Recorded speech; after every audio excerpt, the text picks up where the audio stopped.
Thank you.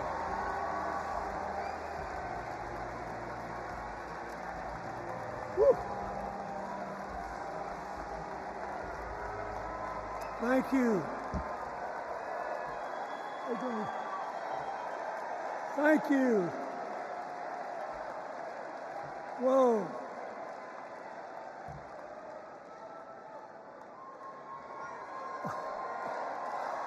Let me ask you something.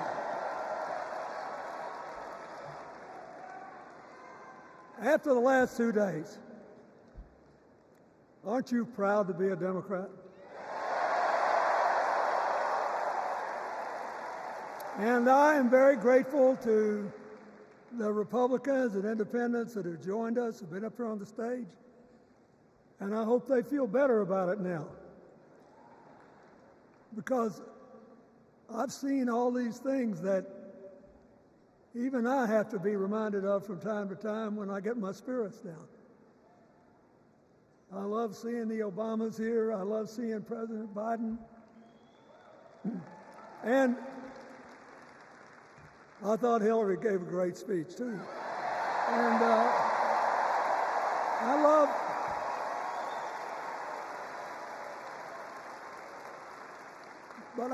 I love seeing all these young leaders. A bunch of them are coming up after me. They look better, they sound better, and they'll be exciting. I do want to say one word about President Biden. Remember, he had an improbable turn that made him president. And we were in the middle of a pandemic and an economic crash. He healed our sick and put the rest of us back to work. And he strengthened our alliances for peace and security. He stood up for Ukraine. He's trying desperately to get a ceasefire in the Middle East.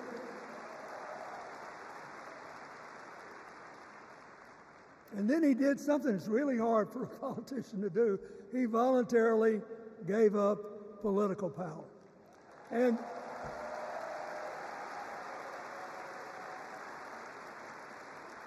George Washington knew that, and he did it.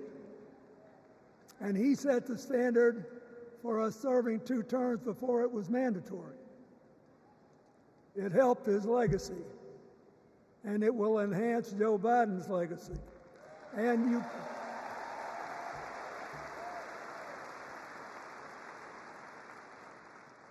it's a stark contrast to what goes on in the other party. So I want to thank him for his courage, compassion, his class, his service, his sacrifice.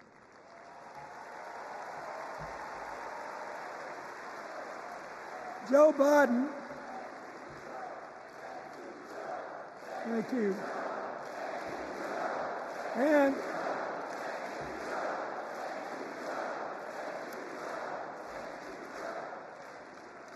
he kept the faith, and he's infected a lot of the rest of us. Now let's cut to the chase. I am too old to gild the lily. 2 days ago, I turned 78, the oldest man in my family for 4 generations. And the only personal vanity I want to assert is I'm still younger than Donald Trump.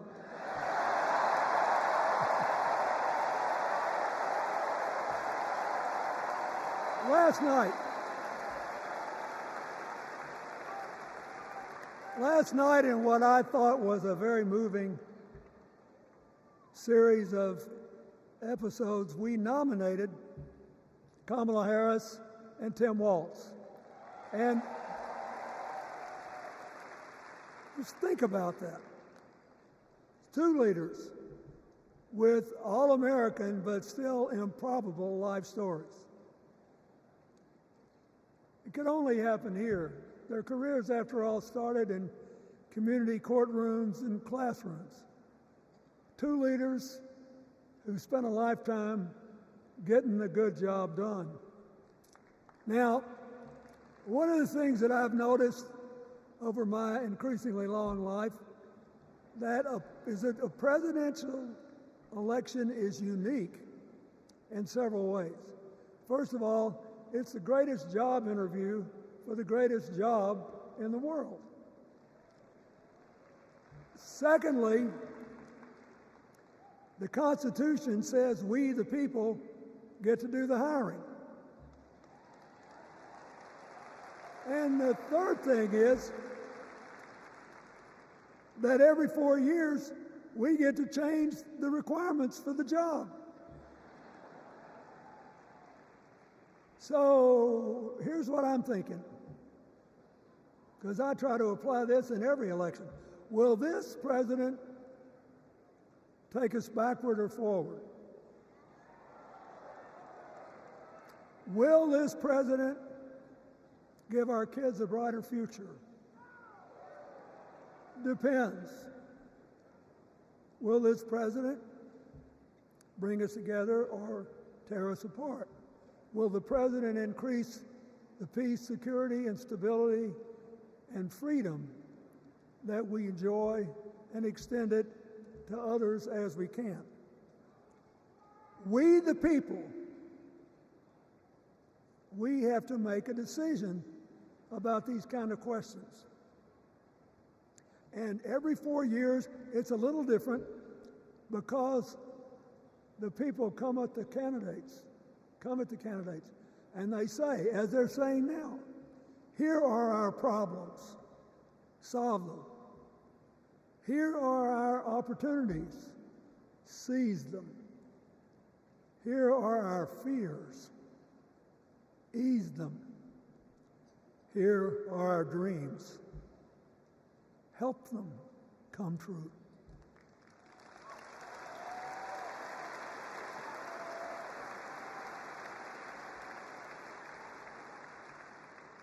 A president can answer that call by saying, I'll do my part, but you have to help me. We have to work together. Or you can dodge what needs to be done by dividing, distracting, and diverting us. So in 2024, we got a pretty clear choice, it seems to me. Kamala Harris for the people,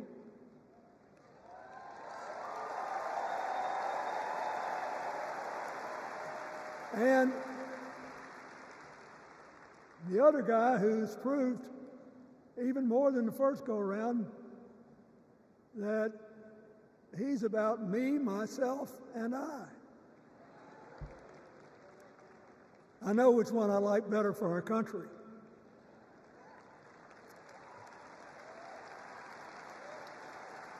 Kamala Harris will work to solve our problems, seize our opportunities, ease our fears, and make sure every single American, however they vote, has a chance to chase their dreams. You know, when she was young, she worked at McDonald's. And she greeted every person with that 1,000-watt smile and said, how can I help you? Now she's at the pinnacle of power and she's still asking, how can I help you?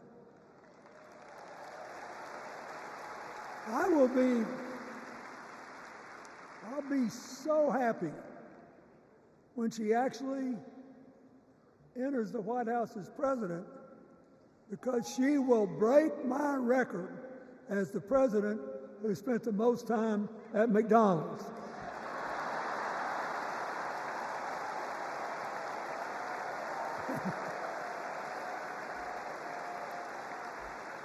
Now, but we got an election to win.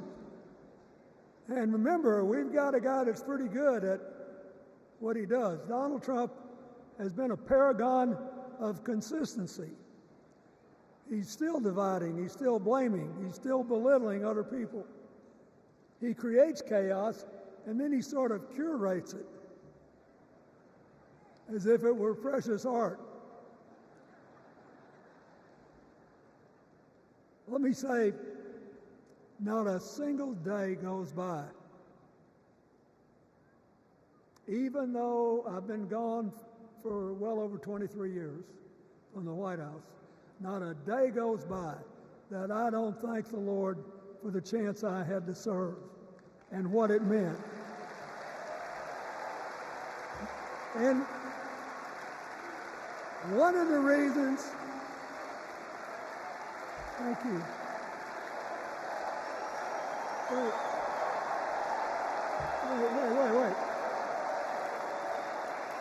One of the reasons I love the job so much is that in the toughest times, even on the darkest days, if you tried hard enough, there was always something good you could do for somebody else. Now, some days that's not easy to do. You've got to deal with all these emergencies, or there's something going on here, there, or yonder. But Kamala Harris is the only candidate in this race who has the vision, the experience, the temperament, the will, and yes, the sheer joy to get something done.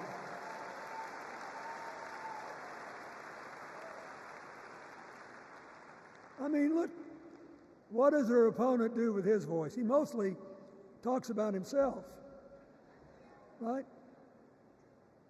So the next time you hear him, don't count the lies. Count the ayes.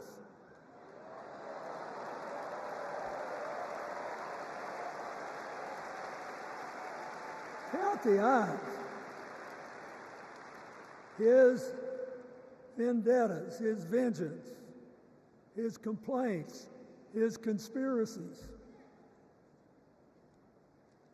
He's like one of those tenors opening up before he walks out on stage, like I did, trying to get his lungs open by singing, me, me, me, me, me, me.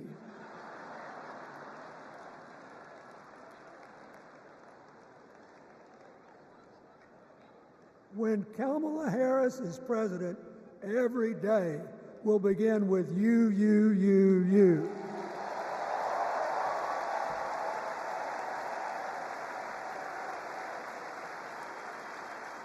So,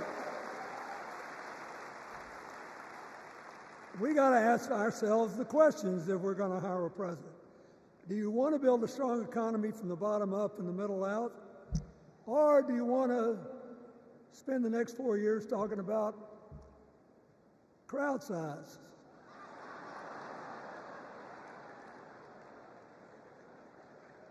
You're going to have a hard time believing this, but so help me, I triple-checked it. Since the end of the Cold War in 1989, America has created about 51 million new jobs.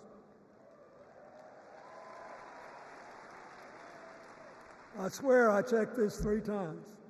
Even I couldn't believe it. What's the score? Democrats 50, Republicans 1.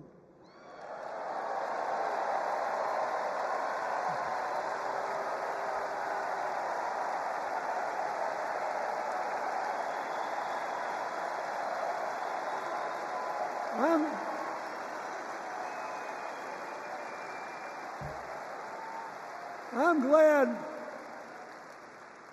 that we've got a championship-winning coach on our team.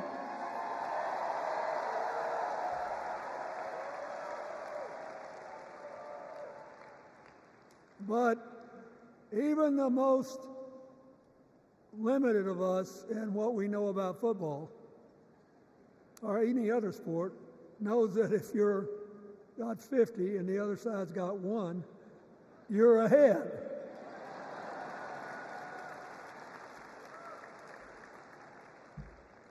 What about affordable housing? It's a terrible problem in America now. We need more.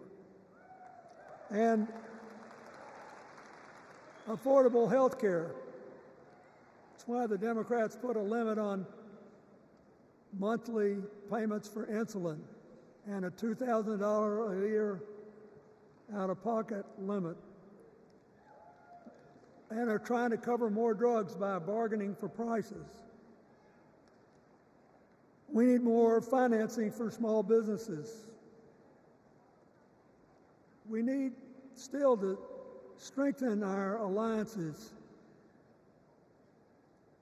I almost croaked in the first debate of this election season when President Trump said nobody respected America anymore like they did when he was president. Wait. And with a straight face.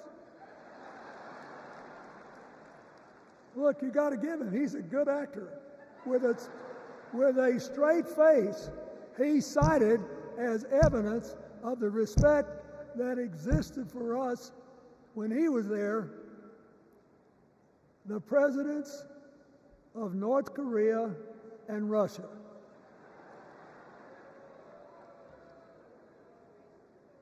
I'd rather have the people who respect us now. And one of the things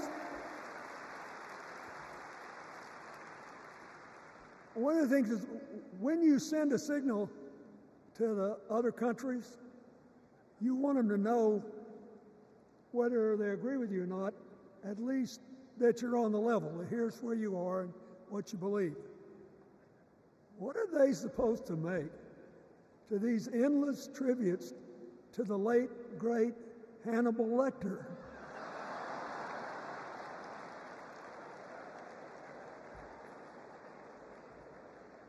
I mean, President Obama once gave me the great honor of saying I was the explainer-in-chief. Folks, I thought about it, and I don't know what to say.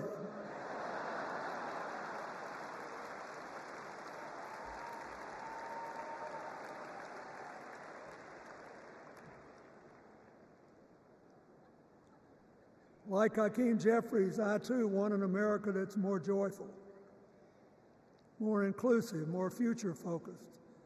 Just think what a burden it's been on us to get up day after day after day after day, buried in meaningless hot rhetoric, when there's so many opportunities out there, so many problems that need to be solved.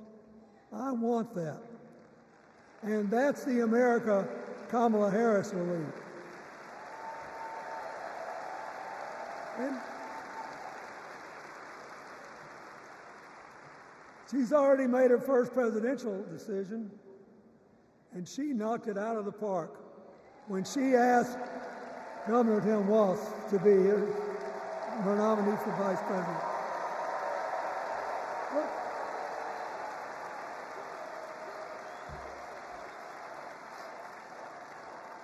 As they used to say when I was a young man growing up in Arkansas, you do not have to be all broke out with brilliance.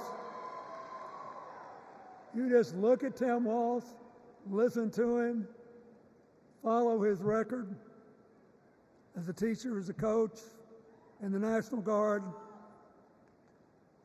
as a congressman, where he was the only Democrat, save one, elected in that district in more than 100 years. And he stayed a long time. And then he became a great governor. And by all accounts, he was a crack shot who had the courage among his rural constituents to say, we do not need these assault weapons available to people who can kill our kids in school.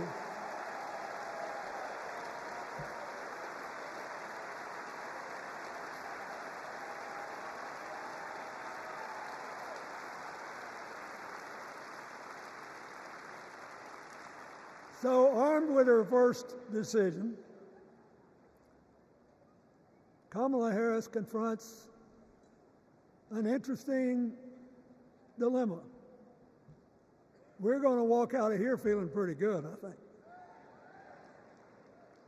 We've got energy, we are happy, we feel like a load's off our shoulders.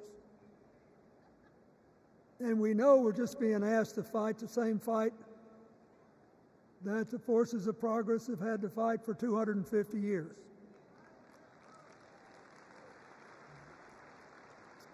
In the face of stiff and often violent opposition, we have to find a way to go forward together, where we the people make our union more perfect. So, that's a good thing. How could we possibly lose? Kamala Harris has fought for kids her whole life that were left out and left behind. She's taken on gangs trafficking across the border. She's fought to protect the rights of homeowners. She's been our leader in the fight for reproductive freedoms, and we know a majority of the American people are with us on that.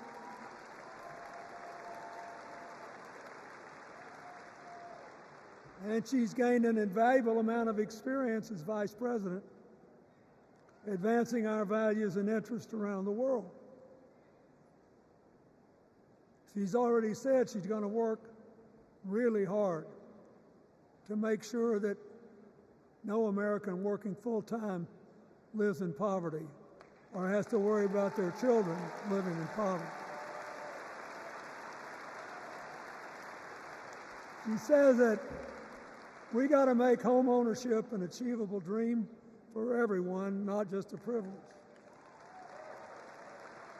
She said that and this meant a lot to me, that she would protect everybody's right to vote, whether or not they voted for her. They were citizens and they deserved the right to vote.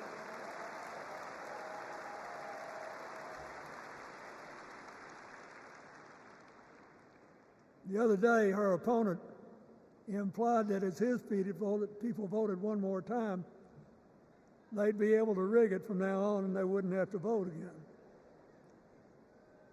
You think they're kidding, but I know a lot of these folks, and most of them are really good people, but some of them think that they are bound to dominate America politically, economically, and socially, and they have to use politics to do it, and they should rig the system. I don't believe that. And so here's what I want to tell you. We've seen more than one election slip away from us when we thought it couldn't happen, when people got distracted by phony issues or overconfident. This is a brutal, tough business. I want you to be happy. One of the reasons that President-to-be Harris is doing so well is that we're all so happy.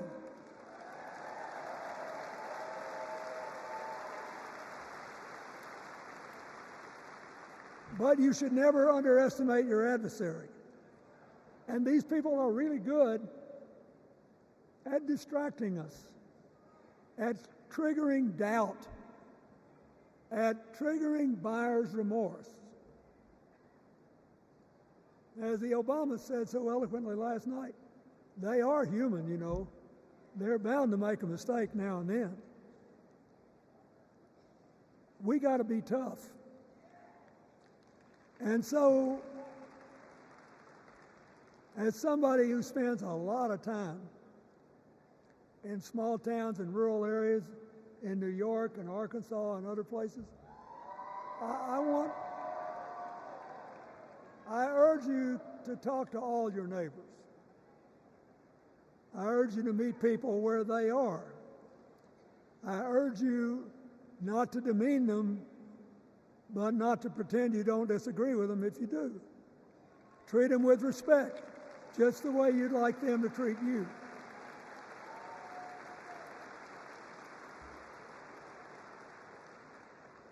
Ask for their help and then follow our leader, Kamala, and ask them, how can I help you? We Democrats right now have a lot of hay in the barn. We've got massive achievements, massive advances, but there's still a lot of slips between today and Election Day that we have to navigate. And so I want to say this from the bottom of my heart. I have no idea how many more of these I'll be able to come to. I started in '76, and I've been to every one since. But no,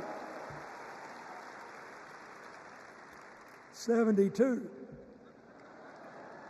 Lord, I'm getting old. But here's what I want you to know. If you vote for this team, if you can get them elected and let them bring in this breath of fresh air, you will be proud of it for the rest of your life. Your children will be proud of it. Your grandchildren will be proud of it.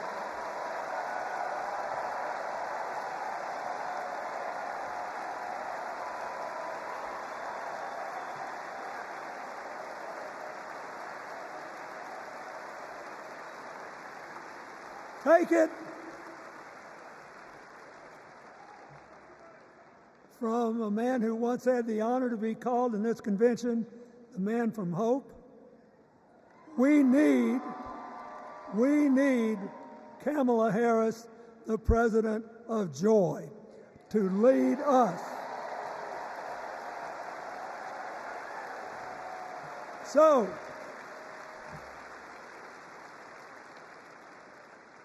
I'll be doing my part, you do yours. I'll see you when we're making a real joyful noise when the votes are counted. God bless you, and God bless America.